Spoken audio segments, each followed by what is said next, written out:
Hello students, welcome to Learning Arc. और आज हम पढ़ने वाले हैं डिस्कवरी ऑफ प्रोटॉन के बारे में। इससे पहले की वीडियो में हमने डिस्कस किया था डिस्कवरी ऑफ इलेक्ट्रॉन के बारे में।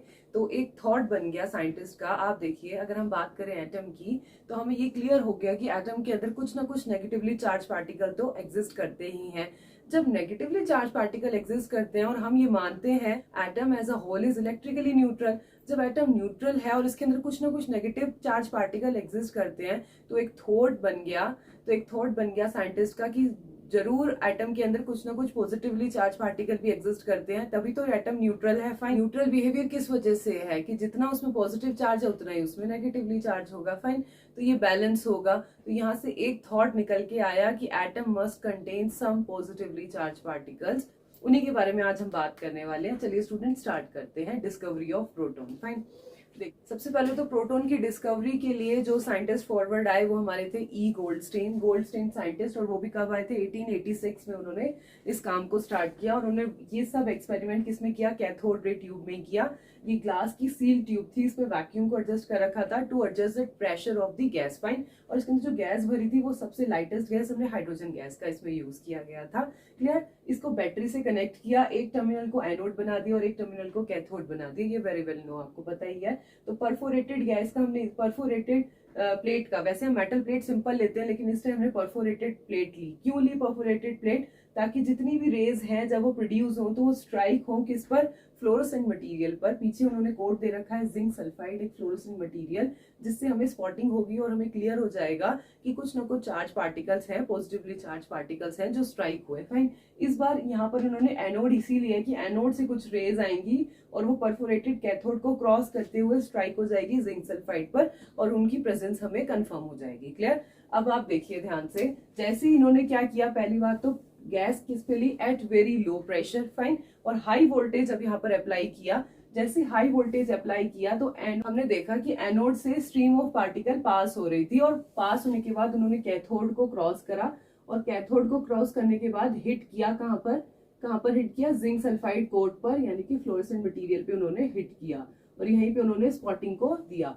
यहीं से क्लियर हुआ कि कुछ ना कुछ चार्ज पार्टिकल्स थे जिन्होंने कैथोड को क्रॉस किया और उसके बाद हिट किया जिंक सल्फाइड कोट पे, यानी कि कुछ ना कुछ पॉजिटिवली चार्ज पार्टिकल्स भी एग्जिस्ट करते हैं एटम के अंदर। क्लियर है आई थिंक।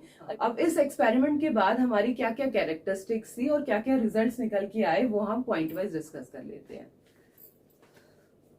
इस एक्सपेरिमेंट के बाद गोल्डस्टेन ने क्या क्या ऑब्जर्व किया वो अब हम पढ़ने वाले हैं पॉइंट वाइज। तो पहला उन्होंने पॉइंट दिया कि they travel in a straight line. सबसे पहले तो ये एनोड से ओरिजिनेट हो रही थी और moving towards the cathode. Fine, anode से ओरिजिनेट हो रही थी तो इसलिए इनको एनोड रेज भी बोला गया। फाइन, और दूसरा इनका पॉइंट था कि ये जो रेज हैं ये ट्रेवल कर रही है किसमें? स्ट्रेट लाइन में। पहली प्रॉपर्टी जो हमें पता चली इन रेज के बारे में, एनोड रेज के बारे में, कि they travel in a straight line. Fine, दूसरा point, they are positively charged. Obviously they are positively charged because they originate from the positive plate and moving towards the negative plate. Fine, negative plate की तरफ move कर रही थी। तो यहाँ से तो ये क्लियर ही हो गया कि ये जो रेज थी ये कैसी थी? Positively charge. फाइन, तो दूसरे पॉइंट में हमें क्लियर है, they are positively charge, that's why they are called positive rays. इसलिए इसको पॉजिटिव रेज भी बोल सकते हैं या फिर इसको एनोड रेज भी बोल सकते हैं क्योंकि एनोड से ओरिजिनेट हो रही थी। या थर्ड पॉइंट, इसको कैनल रेज भी बोल सकते हैं। क्लियर है I think. Next point, unlike cathode rays, mass of the positively charged particles depends upon the nature of the gas present in the cathode ray tube. अभी जब हमने electron की डिस्कवरी करी, हमने इलेक्ट्रॉन की डिस्कवरी से related बातें करी, तब हमें पता चला कि जो इलेक्ट्रॉन थे उनका जो नेचर था वो इंडिपेंडेंट थे नेचर ऑफ द गैस के। फाइन, हमने कैथोड रे ट्यूब में जो मर्जी गैस ले रखी हो लेकिन इलेक्ट्रॉन क्या थे? इंडिपेंडेंट थे इस बात से। फाइन, लेकिन अगर हम यहाँ पर बात करें पॉजिटिवली चार्ज पार्टिकल की, positively charge particle totally depend करता है कि कौन सी गैस हमने कैथोड रे ट्यूब के अंदर ली है, यानी कि ट्यूब के अंदर हमने कौन सी गैस ली है उस पर डिपेंड करता है।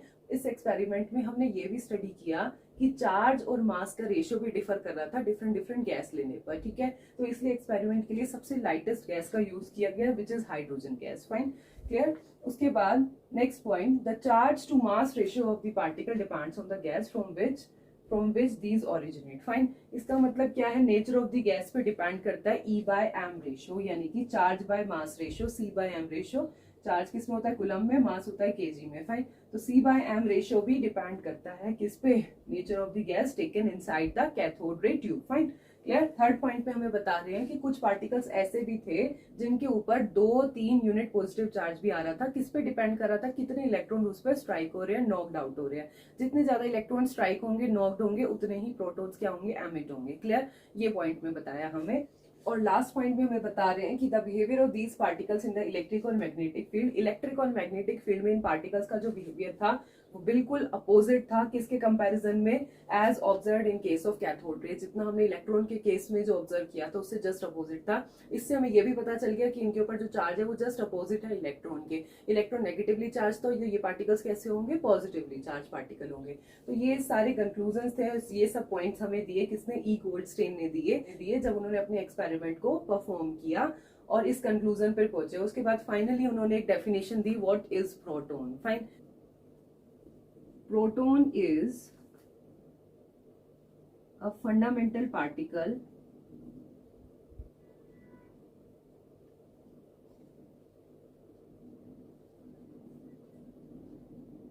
which carry one unit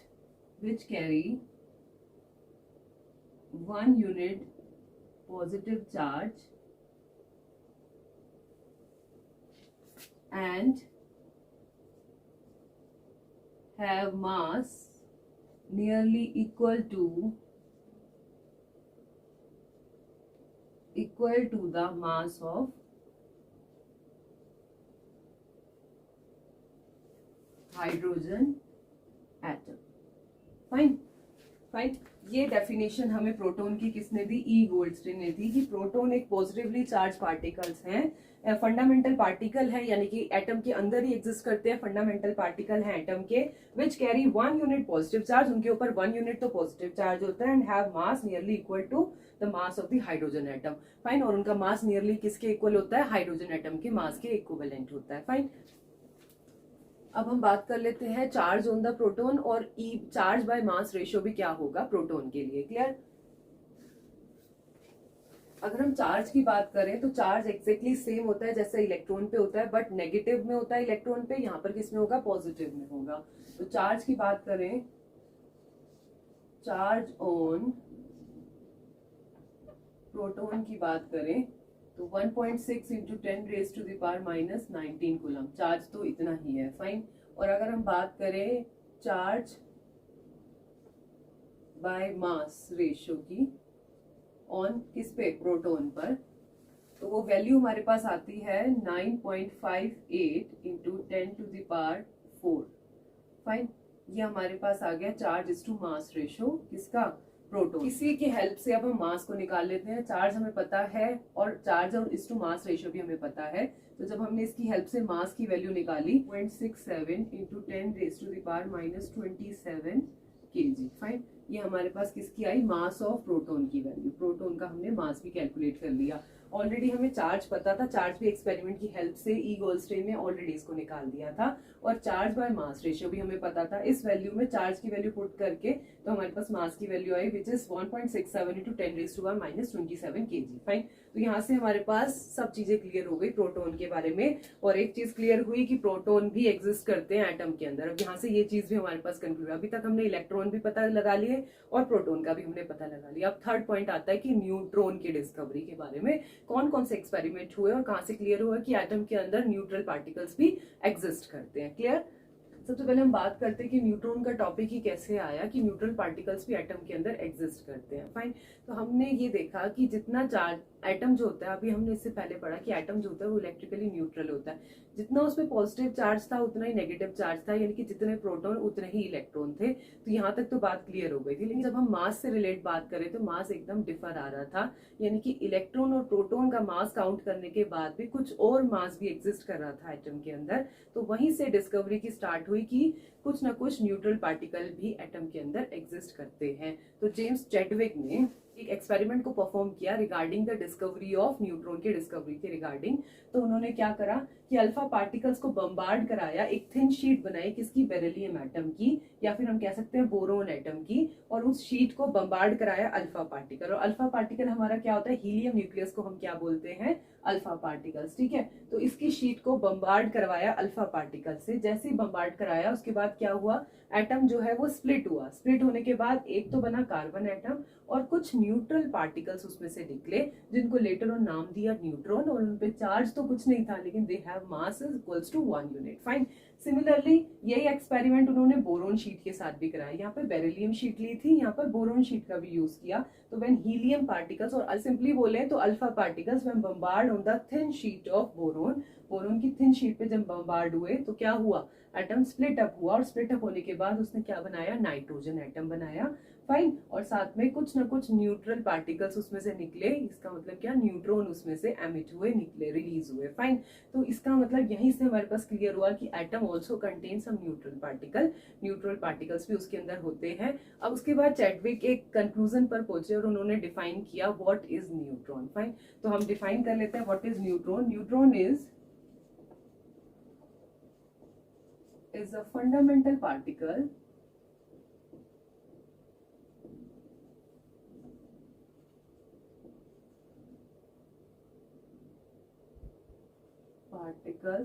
neutron is a fundamental particles carry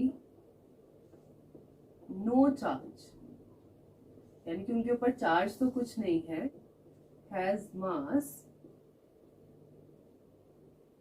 nearly equals to hydrogen atom और प्रोटॉन। फाइन।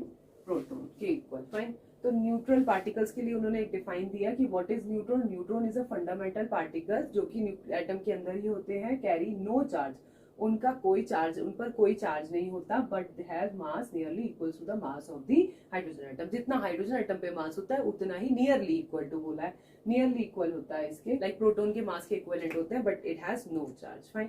और अगर हम न्यूट्रॉन को लिखें तो हम लिखते कैसे हैं, N1। फाइन। इस तरीके से हम इसको प्रेजेंट करते हैं। सो बिफोर मूविंग फर्दर हम एक टेबुलर फॉर्म में डिस्कस कर लेते हैं चार्ज और mass of electron, proton, neutron के मास के बारे में, उनके चार्जेस के बारे में। Clear I think. चलिए, एक बहुत ही इंपॉर्टेंट नोट है ये टेबुलर फॉर्म में, ये आगे के लिए बहुत ही ज्यादा यूजफुल है आपके लिए। न्यूमेरिकल्स में हमें मासेस और चार्जेस की वैल्यू बहुत ज्यादा नीड होगी, तो एक बार हम इसको शॉर्ट फॉर्म में याद कर लेते हैं। क्लियर। सबसे पहले तो बात करते हैं प्रेजेंटेशन की, कैसे प्रेजेंट करते हैं। अगर हम इलेक्ट्रॉन को शॉर्टकट में लिख रहे हैं तो स्मॉल ई से रिप्रेजेंट करते हैं, प्रोटॉन को स्मॉल पी से रिप्रेजेंट करते हैं, और न्यूट्रॉन को स्मॉल एन से प्रेजेंट करते हैं। फाइन। इलेक्ट्रॉन पे चार्ज होता है वो माइनस में 1.6 इंटू 10⁻⁻⁻19 कूलम होता है, और वही सेम चार्ज होता है प्रोटॉन पर, बस with positive sign. Fine. Positive में होगा। और न्यूट्रॉन पे कोई चार्ज नहीं होते, दे आर न्यूट्रल। फाइन। उसके बाद आता है रिलेटिव चार्ज। अगर दोनों को रिलेट करके इनके चार्जेस निकाले जाए तो -1 और +1 कंसिडर किया जाता है, एक दूसरे के साथ रिलेट करके। फाइन। तो रिलेटिव चार्जेस -1 और +1, और न्यूट्रॉन पे तो चार्ज है ही नहीं, तो 0। फाइन। उसके बाद मास की बात करें तो मास ऑन इलेक्ट्रॉन कितना, 9.1 इंटू 10⁻31 kg। ये तीनों किस में है, केजी में। फाइन। और अगर हम बात करें मास ऑन प्रोटॉन कितना, 1.67 इंटू 10⁻27 kg। क्लियर। और सेम मास हमारा न्यूट्रॉन के केस में भी होता है, सेम। फाइन। उसके बाद अगर मास की बात करें, कैलकुलेटेड मासेस है यूनिट्स में। फाइन। यूनिफाइड मास में है, लेकिन अगर हम इसको अप्रोक्सीमेटली मास में देखें, हमें ये ज्यादा यूजफुल है कि अप्रोक्सीमेटली हम कितना लेते हैं, 0, 1 एंड 1। फाइन। यानी कि अगर हम बात करें अप्रोक्सीमेटली मासेस की तो हम इलेक्ट्रॉन के केस में 0 लेंगे, और प्रोटॉन के केस में 1, और न्यूट्रॉन के केस में भी क्या लेंगे, 1 यूनिट लेंगे। क्लियर। क्लियर है आई थिंक। यहाँ पर हमने कंप्लीट किया कि इलेक्ट्रॉन, प्रोटॉन, न्यूट्रॉन से रिलेटेड जो भी नॉलेज हमें इस चैप्टर ने दे रखी थी हमने वो क्लियर कर लिया है। अब हमें डिस्कस करनी है एटॉमिक थ्योरीज के बारे में, तो नेक्स्ट टॉपिक में हम वही डिस्कस करेंगे, एटॉमिक थ्योरीज के बारे में। Thank you students. If you like this video, do like, share and subscribe to my channel. Thank you students.